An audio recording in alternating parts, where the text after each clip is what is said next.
ನಮಸ್ಕಾರ. ಇವತ್ತಿನ ಕೃಷಿ ವಾರ್ತೆಗೆ ಸ್ವಾಗತ. ನಾನು ಕೃತಿಕಾ. ಮೊದಲಿಗೆ ಮುಖ್ಯಾಂಶಗಳು.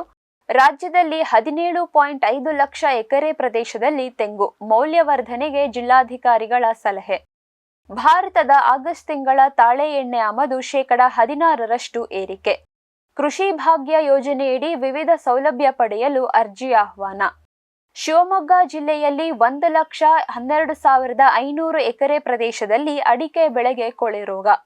ಕೃಷಿಯಲ್ಲಿ ಕಾರ್ಮಿಕರ ಸಮಸ್ಯೆ ಪರಿಹರಿಸಲು ಬಂದಿದೆ ಕೃಷಿ ಪರಿವಾರ. ಇದೀಗ ವಾರ್ತೆಗಳ ವಿವರ. ರಾಜ್ಯದಲ್ಲಿ 17.5 ಲಕ್ಷ ಎಕರೆ ಪ್ರದೇಶದಲ್ಲಿ ತೆಂಗು ಮೌಲ್ಯವರ್ಧನೆಗೆ ಜಿಲ್ಲಾಧಿಕಾರಿಗಳ ಸಲಹೆ. ರಾಜ್ಯದಲ್ಲಿ ಒಟ್ಟು 17.5 ಲಕ್ಷ ಎಕರೆ ಪ್ರದೇಶದಲ್ಲಿ ತೆಂಗು ಬೆಳೆಯಲಾಗುತ್ತಿದ್ದು, ಚಾಮರಾಜನಗರ ಜಿಲ್ಲೆಯಲ್ಲಿ 12,000ಕ್ಕೂ ಹೆಚ್ಚು ಹೆಕ್ಟೇರ್ನಲ್ಲಿ ತೆಂಗಿನ ಕೃಷಿ ಮಾಡಲಾಗುತ್ತಿದೆ. ಆದರೆ ಜಿಲ್ಲೆಯ ಕೃಷಿಕರಿಗೆ ಸೂಕ್ತ ಬೆಲೆ ಸಿಗುತ್ತಿಲ್ಲ.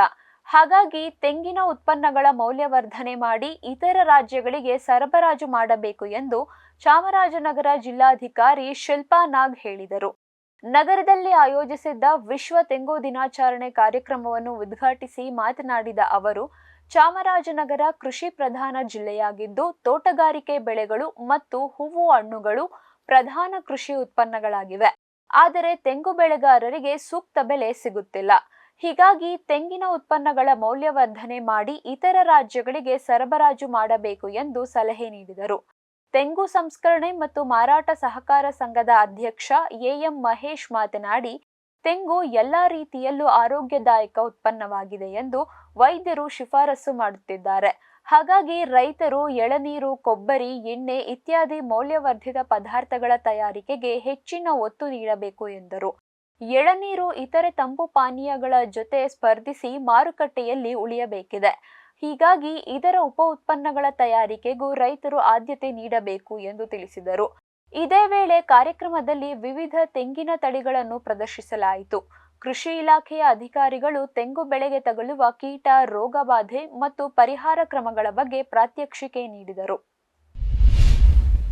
ಭಾರತದ ಆಗಸ್ಟ್ ತಿಂಗಳ ತಾಳೆ ಎಣ್ಣೆ ಆಮದು 16% ಏರಿಕೆ. ಭಾರತದ ತಾಳೆ ಎಣ್ಣೆ ಆಮದು ಆಗಸ್ಟ್ನಲ್ಲಿ 16% ಹೆಚ್ಚಾಗಿದ್ದು, 13 ತಿಂಗಳ ಗರಿಷ್ಠ ಮಟ್ಟಕ್ಕೆ ಏರಿದೆ ಎಂದು ಖಾದ್ಯ ತೈಲ ವ್ಯಾಪಾರಿಗಳು ತಿಳಿಸಿದ್ದಾರೆ. ಸೋಯಾ ಎಣ್ಣೆಗೆ ಹೋಲಿಸಿದರೆ ತಾಳೆ ಎಣ್ಣೆ ಬೆಲೆ ಕಡಿಮೆ ಇದ್ದು, ಹಬ್ಬದ ಋತುವಿಗೆ ಮುಂಚಿತವಾಗಿ ಸಂಸ್ಕರಣಾಗಾರರು ಖರೀದಿಯನ್ನು ಹೆಚ್ಚಿಸಿದ್ದರಿಂದ ಈ ಬೆಳವಣಿಗೆ ಉಂಟಾಗಿದೆ ಎಂದು ಹೇಳಲಾಗುತ್ತಿದೆ. ವಿಶ್ವದ ಅತಿದೊಡ್ಡ ಖಾದ್ಯ ತೈಲ ಖರೀದಿದಾರ ರಾಷ್ಟ್ರವಾದ ಭಾರತ ಹೆಚ್ಚಿನ ತಾಳೆ ಎಣ್ಣೆಯನ್ನು ಇಂಡೋನೇಷ್ಯಾ ಮತ್ತು ಮಲೇಷ್ಯಾದಿಂದ ಆಮದು ಮಾಡಿಕೊಳ್ಳುತ್ತದೆ. ಖಾದ್ಯ ತೈಲ ವಿತರಕರ ಪ್ರಕಾರ ತಾಳೆ ಎಣ್ಣೆ ಆಮದು ಆಗಸ್ಟ್ನಲ್ಲಿ 9,93,000 ಮೆಟ್ರಿಕ್ ಟನ್ಗಳಿಗೆ ತಲುಪಿದೆ. ಇದು ಜುಲೈ 2024ರ ನಂತರದ ಗರಿಷ್ಠ ಹಂತವಾಗಿದೆ. ಆಗಸ್ಟ್ನಲ್ಲಿ ಸೋಯಾ ಎಣ್ಣೆ ಆಮದು 28% ಕುಸಿದು 3,55,000 ಮೆಟ್ರಿಕ್ ಟನ್ಗಳಿಗೆ ತಲುಪಿದೆ. ಇದು 6 ತಿಂಗಳಲ್ಲಿ ಅತ್ಯಂತ ಕಡಿಮೆ ಮಟ್ಟವಾಗಿದೆ. ಆದರೆ ಸೂರ್ಯಕಾಂತಿ ಎಣ್ಣೆ ಆಮದು 27% ಏರಿಕೆಯಾಗಿ 2,55,000 ಮೆಟ್ರಿಕ್ ಟನ್ಗಳಿಗೆ ತಲುಪಿದೆ ಎಂದು ವ್ಯಾಪಾರಿಗಳು ತಿಳಿಸಿದ್ದಾರೆ.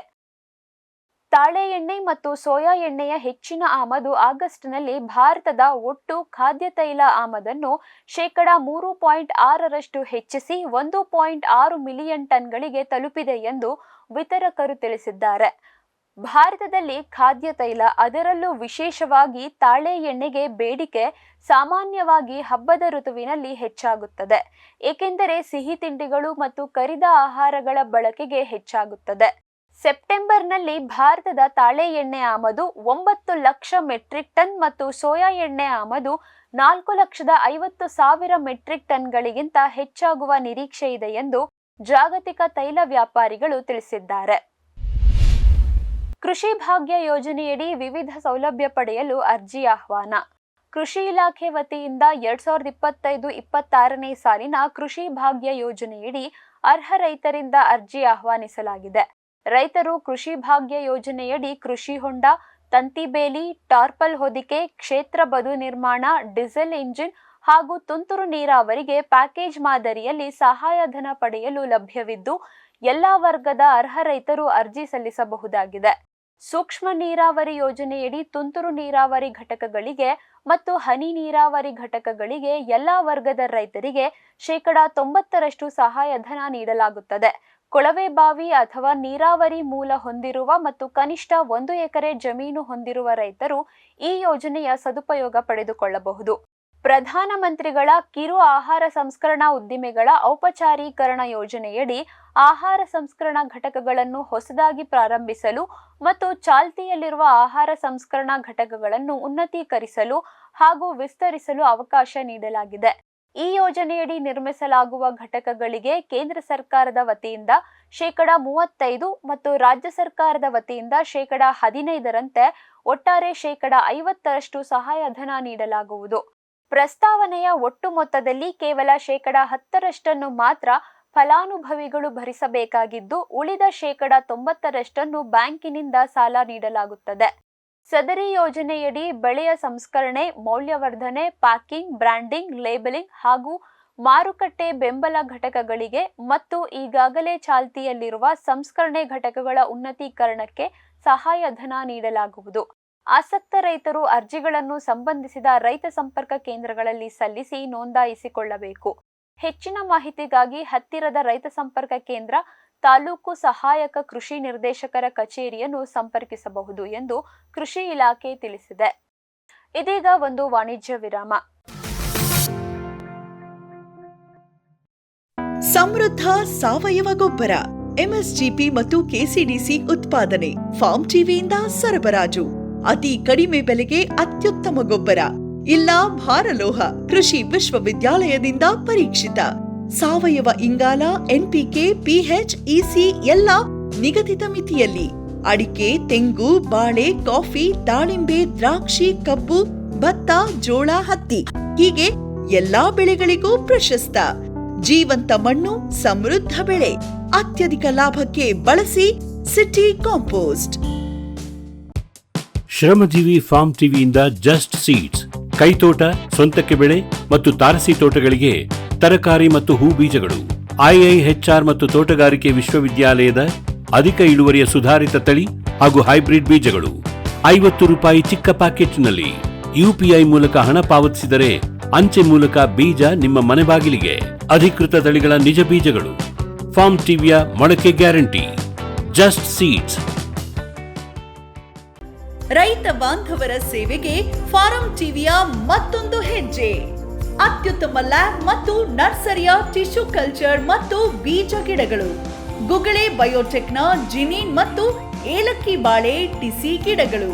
ರೋಗರಹಿತ ದಾಳಿಂಬೆ ಮತ್ತು ಶೀಘ್ರ ಬೆಳೆಯುವ ತೇಗದ ಟಿಶ್ಯೂ ಕಲ್ಚರ್ ಗಿಡಗಳು. Taiwan red lady hybrid F1 ಮತ್ತು ನಂಬರ್ 15 ಪಪಾಯ ಬೀಜ ಗಿಡಗಳು. ಹಿಂದೆ ಕರೆ ಮಾಡಿ ಗಿಡ ಕಾಯ್ದಿರಿಸಿ.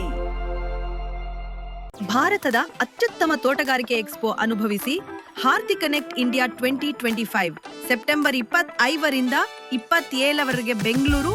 ಸಾವಿರಾರು ಬೆಳೆಗಾರರು, ಅಗ್ರಿಟೆಕ್ ಉದ್ಯಮಿಗಳು ಮತ್ತು ಉದ್ಯಮದ ತಜ್ಞರೊಂದಿಗೆ ಸೇರಿ ಪ್ರದರ್ಶನ, ಶಕ್ತಿಯುತ ನೆಟ್ವರ್ಕಿಂಗ್ ಮತ್ತು ಆಳವಾದ ಸಮ್ಮೇಳನಗಳ ಮೂಲಕ ಅವಕಾಶಗಳನ್ನ ಅನ್ಲಾಕ್ ಮಾಡಿ. ಇಂದೇ ಉಚಿತವಾಗಿ ನೋಂದಣಿ ಮಾಡಿ ಹಾರ್ಟಿಕನೆಕ್ಟ್ ಇಂಡಿಯಾ ಎಕ್ಸ್ಪೋದಲ್ಲಿ ನಮ್ಮ ಜೊತೆ ಸೇರಿ ಸೆಪ್ಟೆಂಬರ್ 25ರಿಂದ 27, 2025. ಫಾರ್ಮ್ ಟಿವಿ ವೀಕ್ಷಕ ರೈತರ ಬೆಳೆ ರಕ್ಷಣೆ ಈಗ ಹಿಂದೆಂದಿಗಿಂತ ಸುಲಭ, ಸರಳ, ಸುರಕ್ಷಿತ. ಶ್ರಮಜೀವಿಯಿಂದ ಸೂಕ್ಷ್ಮ ಪೋಷಕಾಂಶ, ಸೂಕ್ಷ್ಮಾಣುಜೀವಿ ಮತ್ತು ಬೇರುವರ್ಧಕಗಳು. ಕಾಳುಮೆಣಸು ಸೊರಗು ರೋಗ ತಡೆಗೆ ಟ್ರೈಕೋಡರ್ಮಾ ಸುಡೋಮೋನಾಸ್. ಸಮೃದ್ಧ ಬೆಳವಣಿಗೆ, ರೋಗ ನಿರೋಧಕ ಶಕ್ತಿಗೆ ಐಎಎಸ್ಆರ್ ಪೆಪ್ಪರ್ ಸ್ಪೆಷಲ್. ಕೋಕೋ ಗಿಡಗಳ ಆರೋಗ್ಯಕ್ಕೆ ಜಿಂಕ್ ಸಲ್ಫೇಟ್ ಮತ್ತು ಫೆರಸ್ ಸಲ್ಫೇಟ್. ಅಡಿಕೆ ಹಿಡಿಮುಂಡಿಗೆ ನಿರ್ವಹಣೆಗೆ ರೂಟ್ ಪವರ್, ಜಿಂಕ್ ಮತ್ತು ಬೋರಾನ್. ಖಚಿತ ಗುಣಮಟ್ಟ, ಪ್ರಾಮಾಣಿಕ ಬೆಲೆ, ನಿರಂತರ ಸಲಹಾ ಸೇವೆ.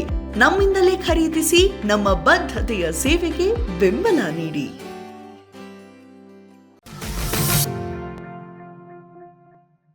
ವಿರಾಮದ ನಂತರ ಕೃಷಿ ವಾರ್ತೆಗೆ ಮತ್ತೊಮ್ಮೆ ಸ್ವಾಗತ.